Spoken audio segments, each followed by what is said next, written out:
الحمد لله وحده والصلاة والسلام على من لا نبي بعده وعلى آله وصحبه وبارك وسلم تسليما كثيرا كثيرا. أما بعد فأعوذ بالله من الشيطان الرجيم. بسم الله الرحمن الرحيم. وما من دابة في الأرض إلا على الله رزقها. صدق اللہ العظیم.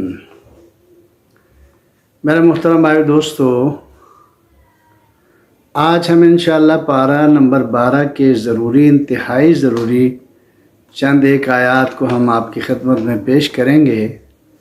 اللہ تعالیٰ ان کے احکامات پر مجھے اور آپ کو عمل کی توفیق عطا فرمائے. اس پارے میں سورہ ہود کے آخری آیات اور سورہ یوسف کی ابتدائی آیات شامل ہیں. سورہ ہود چونکہ مکی صورت ہے اور مکی صورتوں کا مضمون اللہ توحید کا ذکر کرتے ہیں، شرک کی تردید کرتے ہیں، اپنے توحید کو دلائل آفاقی اور انفسی سے مزین کر کے پیش کرتے ہیں، اور شرک کی تردید اللہ ہر لحاظ سے ختم کر دیتے ہیں، شرک کی بیخکنی کرتے ہیں، اور اس کے ساتھ آخرت کے عقیدے کو اور قیامت کے دن کو، رسالت کے عقیدے کو اللہ صورتوں کا موضوع بناتے ہیں. 12ویں پارے کی پہلی آیت وما من دابہ، اللہ فرما رہے ہیں کہ زمین میں کوئی بھی جاندار چیز ایسی نہیں کہ اس کی روزی کا انتظام اللہ کے ذمہ نہ ہو.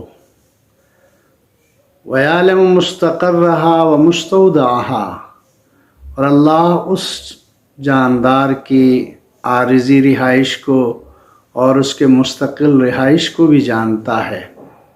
یہ اللہ تعالیٰ کے ایک بہت بڑا احسان ہے کہ اپنے مخلوقات کو پیدا کرنے کے بعد انسانوں کے لیے، جنات کے لیے، حیوانات کے لیے، نباتات کے لیے، چرند کے لیے، پرند کے لیے، خشکی کے جانوروں کے لیے اور دریائی جانوروں کے لیے اللہ نے رزق کا بہترین انتظام کیا ہے. انسان اس کو سوچے تو اللہ کی ذات و صفات کا یقین مضبوط اور مستحکم ہو جاتا ہے.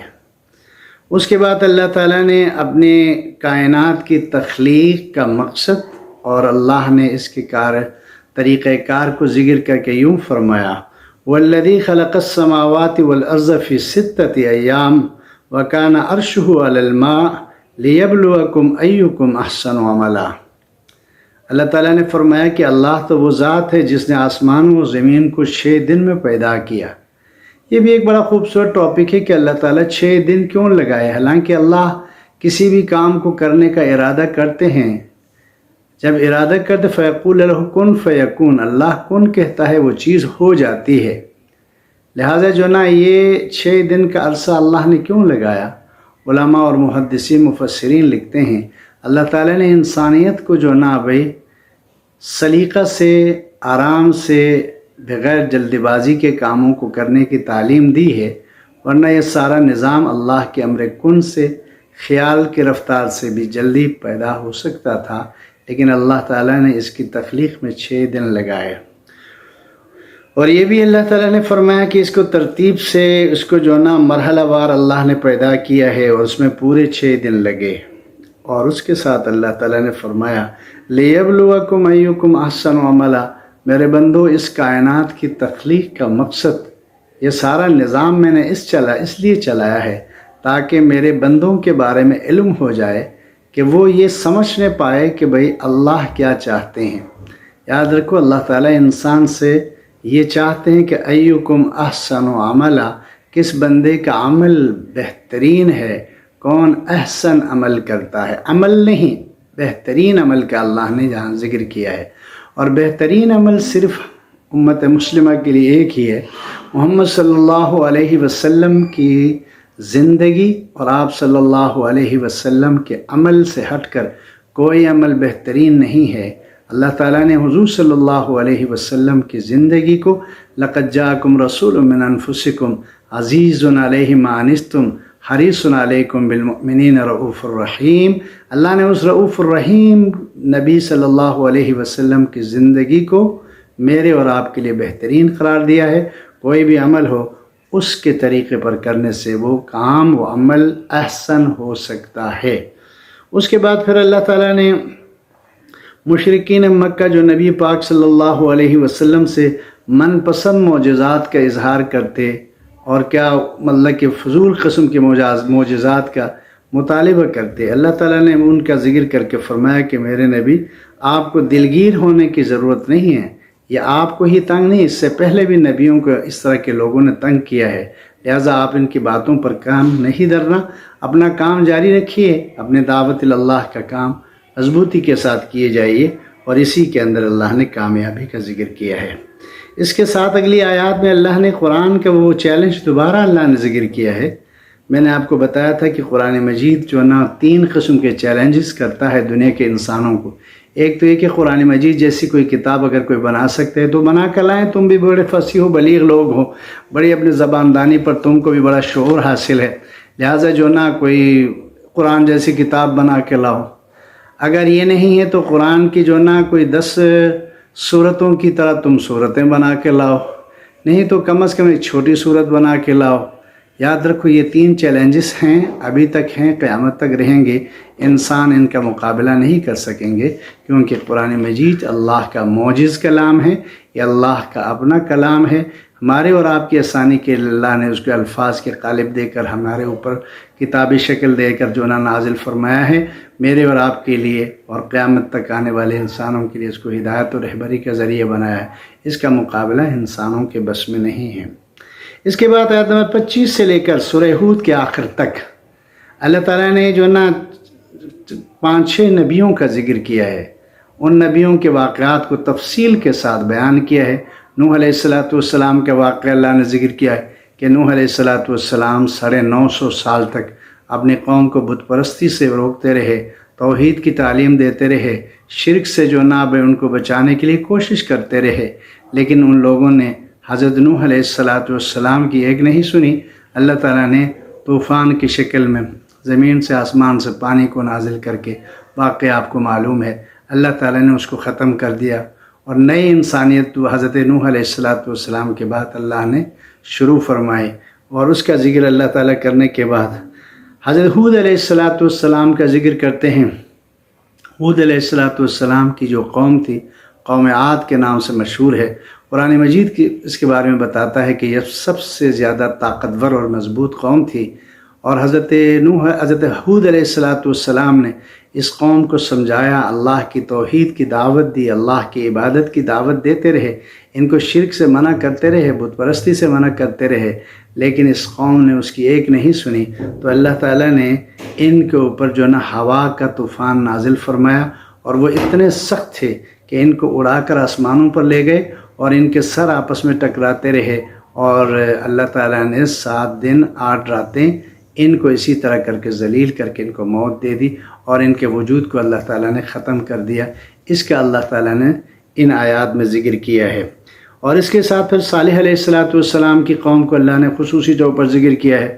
صالح علیہ السلام کی قوم بھی مضبوط قوم تھی، یہ قوم عاد ہی کی جو شاخ ہے، انہی کا حصہ تھی قوم، اور اس نے جو حضرت صالح علیہ السلام نے ان کو بت پرستی سے منع کیا، توحید کی دعوت دی، اور ان کو شرک سے منع کرتے رہے۔ انہوں نے ایک من پسند معجزے کا مطالبہ کیا کہ صالح اگر تم سچے ہو تو اس پہاڑی سے ایک گابن اونٹنی جو پیدا کر کے دکھائیں۔ حضرت صالح علیہ السلام نے اللہ سے دعا کی، تو اللہ تعالیٰ نے ان کے لیے پہاڑی سے، یعنی ایک چٹان سے، اللہ تعالیٰ نے ایک اونٹنی کو پیدا فرمایا، اور یہ اونٹنی انتہائی خوبصورت بھی تھی اور انتہائی بڑا بھی تھا۔ اس جو دوسرے اونٹوں سے اس کا وجود بہت زیادہ بڑا تھا، اس وجہ سے اللہ تعالیٰ نے اس اونٹنی کا ذکر قرآن میں خصوصی طور سے کیا، اور اس کو پیاس بہت زیادہ لگتی تھی، قوم کو جو پانی کا مسئلہ پہلے سے تھا، تو انہوں نے جو سازش کر کے حضرت صالح علیہ السلام کی اونٹنی کو انہوں نے مار ڈالا۔ اللہ تعالیٰ نے اس بات پر جو انتہائی سخت چیخ ایک فرشتے سے نکلوا کر اللہ تعالیٰ نے تمام قوم کے اندر کے نظام کو، ان کے جگر، پھیپھڑے اور ان کے دل پھٹ کر ریزہ ریزہ ہو کر مر گئے تھے۔ اللہ تعالیٰ نے اس کا ذکر کیا ہے۔ اس کے بعد حضرت ابراہیم علیہ السلام کا حضرت ابراہیم علیہ السلام، لوط علیہ السلام ایک زمانے کے نبی ہیں، آپس میں انتہائی قریبی رشتہ دار بھی ہیں۔ حضرت ابراہیم علیہ السلام کے پاس فرشتے ان کے بڑھاپے میں اللہ تعالیٰ کی طرف سے اولاد کی خوشخبری لے کر آئے تھے، اور حضرت لوط علیہ السلام کے پاس یہی فرشتے جو نا ان کی قوم کو ہلاک کرنے کے لیے جانا تھا، پہلے ان کے پاس آئے تو گوشت جو نا بن کر ان کو پیش کیا تو انہوں نے کھایا نہیں، انہوں نے جو نا اسے تھوڑی سی گھبراہٹ محسوس کی، تو فرشتوں نے بتایا کہ ہم فرشتے ہیں اور آپ کو جو نا اس عمر میں آپ کو اولاد کی خوشخبری دینے کے لیے آئے ہیں۔ اس کا ذکر کر کے اللہ تعالیٰ نے قوم لوط علیہ السلام جو ایک بے شرم اور بے حیا قوم تھی، اس قوم کا ذکر کیا، اور اس کی جو نا بے حیائی سے حضرت لوط علیہ السلام ان کو روکتے رہے، فحاشی اور یعنی سے ان کو روکتے رہے، لیکن جو نا لوط علیہ السلام کی دعوت کو انہوں نے نہیں سنی۔ اس کی بے حیائی جنس پرستی تھی، یہ لونڈے باز قوم تھی، بچہ باز قوم تھی، یہ جو نا بھائی خواتین کے ساتھ نکاح کرنے کے بجائے یہ لڑکوں کے ساتھ جو نا زیادتی کو پسند کیا کرتی تھی۔ اللہ تعالیٰ نے اس بے شرمی اور غیر فطری فعل پر اس قوم کو سخت سزا دیتے ہوئے اللہ نے پوری بستی کو اٹھا کر نیچے پھینک دیا، اور اس کے اوپر پتھروں کی بارش کر کے اللہ نے اس قوم کو تباہ و برباد کیا۔ اس کے ساتھ حضرت شعیب علیہ السلام کی قوم کا ذکر ہے۔ حضرت شعیب علیہ السلام تاجروں کے نبی ہیں، اور اس زمانے کی تجارت میں لوگ ناپ تول میں کمی کرتے تھے، ملاوٹ کرتے تھے، ذخیرہ اندوزی کرتے تھے، اور جو نا دیتے وقت زیادہ لیتے تھے، دیتے وقت جو نا کم دیا کرتے تھے۔ یہ طریقہ کار اللہ کے ہاں انتہائی ظلم و زیادتی ہے، جیسے آج کل ہمارے تاجر کرتے ہیں، مسلمانوں کی مجبوری سے، مسلمانوں کی جو نا بھائی مختلف ضرورتوں سے ناجائز فائدہ اٹھا کر یہ لوگ جو نا بھائی مسلمانوں کو نقصان پہنچاتے ہیں۔ شعیب علیہ السلام نے قوم کو سمجھایا، لیکن قوم سمجھنے کے لیے تیار نہیں تھی، اور آخرکار جو نا اللہ تعالیٰ کی وہ سنت پوری ہوئی۔ اللہ تعالیٰ نے زلزلے سے اس پوری قوم کو ہلاک و برباد کر کے رکھ دیا۔ پھر موسیٰ علیہ السلام کا واقعہ بھی اسی سورہ ہود کا حصہ ہے، اور اس موسیٰ علیہ السلام کے واقعے کے فوراً بعد اللہ تعالیٰ نے حضور صلی اللہ علیہ وسلم کے بارے میں فرمایا کہ فَاسْتَقِمْ كَمَا أُمِرْتَ، میرے نبی اب جیسے میں نے آپ کو حکم دیا ہے نا، آپ اس پر استقامت کے ساتھ ڈٹے رہیں۔ یعنی ان نبیوں کے واقعات کو بیان کر کے حضور صلی اللہ علیہ وسلم کو تسلی دی، اور آپ صلی اللہ علیہ وسلم کے اطمینان کا سامان کرنے کے بعد حضور صلی اللہ علیہ وسلم کو اللہ نے استقامت کے ساتھ اپنے کام جاری رکھنے کا حکم دیا۔ یاد رکھو استقامت کیا ہے؟ نیکیاں جو ہم روزانہ کرتے ہیں، میرا اور آپ کا رب یہ چاہتا ہے ان کو جاری رکھا جائے، ان کے درمیان جو ہے پھر ناغہ نہ کیا جائے، ہمیشہ مسلمان نیک بنے، رات کو بھی دن کو بھی۔ اس کے ساتھ اللہ نے نمازوں کا حکم دیا، اقم الصلاۃ طرفی النہار وزلفا من اللیل ان الحسنات یذہبن السیئات۔ اللہ تعالیٰ نے یہاں سے نمازوں کا حکم دیا کہ بھئی نمازوں کو پابندی کے ساتھ ادا کرنے کی ضرورت ہے، اور یہ نماز جو اللہ کے ہاں نیکیاں ہیں یہ تمہارے گناہوں کو ختم کریں گے۔ آخر میں اللہ تعالیٰ نے پھر جو نا نبی پاک صلی اللہ علیہ وسلم کو ان تمام واقعات پر تسلی دیتے ہوئے نبی علیہ السلام کو اپنے کام جاری رکھنے کا حکم دیا، اور اس کے ساتھ اگلے پارے میں یوسف علیہ السلام سورہ یوسف شروع ہو جاتی ہے۔ یہودیوں نے حضور صلی اللہ علیہ وسلم سے ایک سوال کیا کہ اگر آپ نبی ہیں تو بتا دیجئے کہ مصر میں بنی اسرائیل کیسے پہنچے۔ اللہ کے نبی صلی اللہ علیہ وسلم کو اس سے پہلے علم نہیں تھا۔ اللہ تعالیٰ نے اسی وقت ساری سورت نازل فرمائی، اور ایک سوال کے جواب دینے کے لیے اللہ نے پوری سورت کو نازل فرمائی، اور اس سورت میں یوسف علیہ السلام کا واقعہ تفصیل کے ساتھ جو ہے اللہ نے ذکر کیا، اور اس سے معلوم ہوا کہ بنی اسرائیل مصر کیسے پہنچے تھے۔ اس سورت کا نام سورہ یوسف اس لیے ہے کہ یہاں حضرت یوسف علیہ السلام کے واقعے کو اللہ نے ذکر کیا ہے۔ یوسف علیہ السلام کے والد کا نام یعقوب ہے، یعقوب علیہ السلام کے والد کا نام جو نا حضرت اسحاق ہے، اسحاق علیہ السلام کے والد کا نام ابراہیم علیہ السلام ہے۔ یاد رکھو اس خاندان کو بڑی شرافت حاصل ہے، اور نبی پاک صلی اللہ علیہ وسلم کا بھی بہت بڑی مشابہت ہے حضرت یوسف علیہ السلام سے۔ جس طرح ان کے جو نا رشتہ داروں نے، ان کے بھائیوں نے ان پر ظلم کیا، اسی طرح نبی پاک صلی اللہ علیہ وسلم کے قریش والوں نے آپ پر ظلم کیا۔ اس مناسبت کی وجہ سے اللہ نے اس صورت کے اندر نبی پاک صلی اللہ علیہ وسلم پر حضرت یوسف علیہ السلام کے پورے واقعے کو نازل فرمایا۔ یاد رکھو یہ قرآن کا خوبصورت ترین واقعہ اللہ نے احسن القصص فرمایا کہ تمام قصے کہانیوں میں اس سے زیادہ حسین و جمیل قصہ اور کہانی کوئی نہیں ہے۔ وہ یہ تھا حضرت یعقوب علیہ السلام کے 12 بچے تھے، اور ان میں جو نا یوسف اور بنیامین یہ دوسری بیوی سے تھے، اور باقی 10 جو نا ایک بھی الگ بیوی سے تھے، تو وہ جو نا حضرت یعقوب علیہ السلام کو حضرت یوسف علیہ السلام سے ایک فطری محبت تھی، اس محبت زیادہ کرنے کی وجہ سے ان کے جو نا دوسرے بیٹوں کو اس سے حسد ہونے لگا۔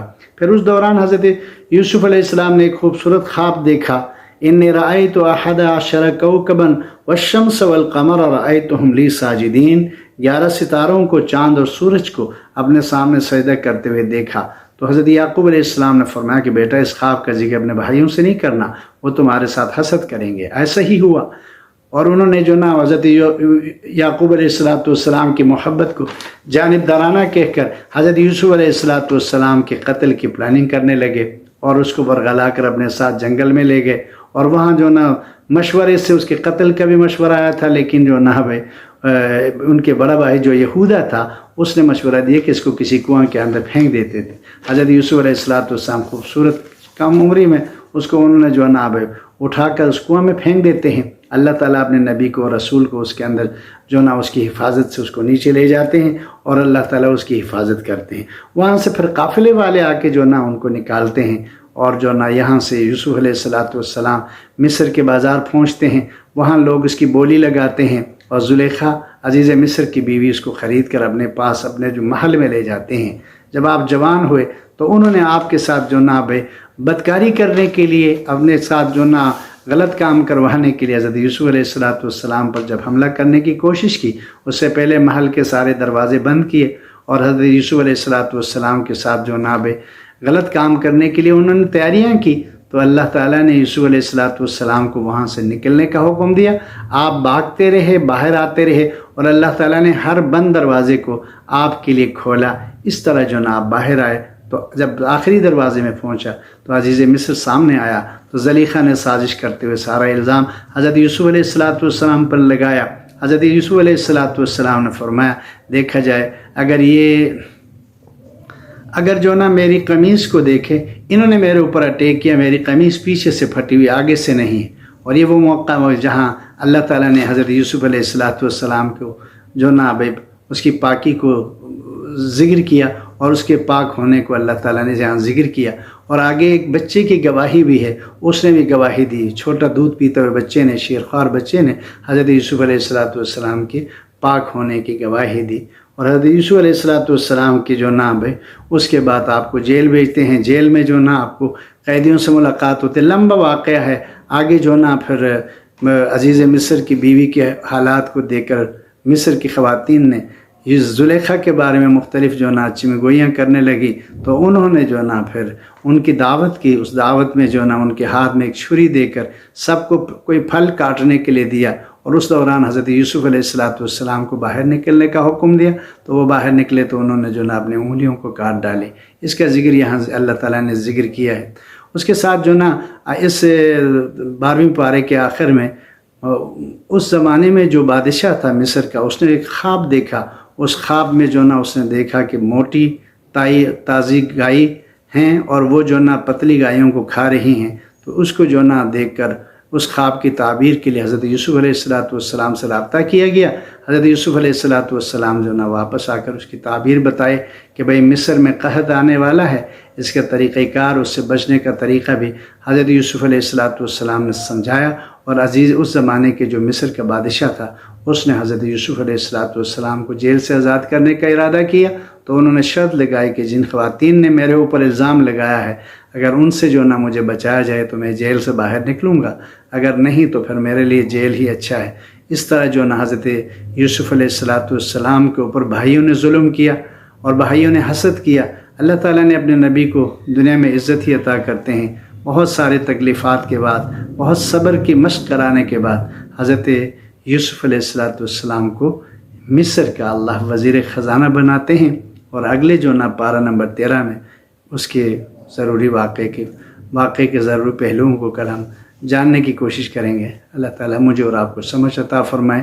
واقعہ بہت خوبصورت ہے، بہت لمبا ہے، تفسیروں میں آپ اس کو پڑھیں گے، انشاءاللہ آپ کو بہت خوبصورت سبق اس سے ملے گا، خصوصاً ہمارے نوجوانوں کے لیے جن کو شرم و حیا کی بڑی ضرورت ہے اور انتہائی ضرورت ہے اس زمانے میں۔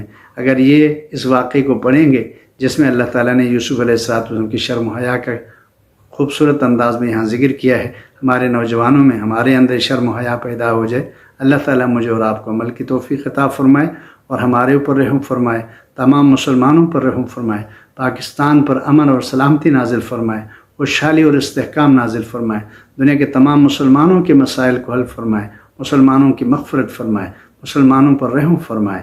اللہ جی تمام دنیا کے انسانوں کے لیے اپنے ہدایت کا فیصلہ فرما اور ہمیں ہدایت کے طور پر قبول فرما۔ آمین یا رب العالمین۔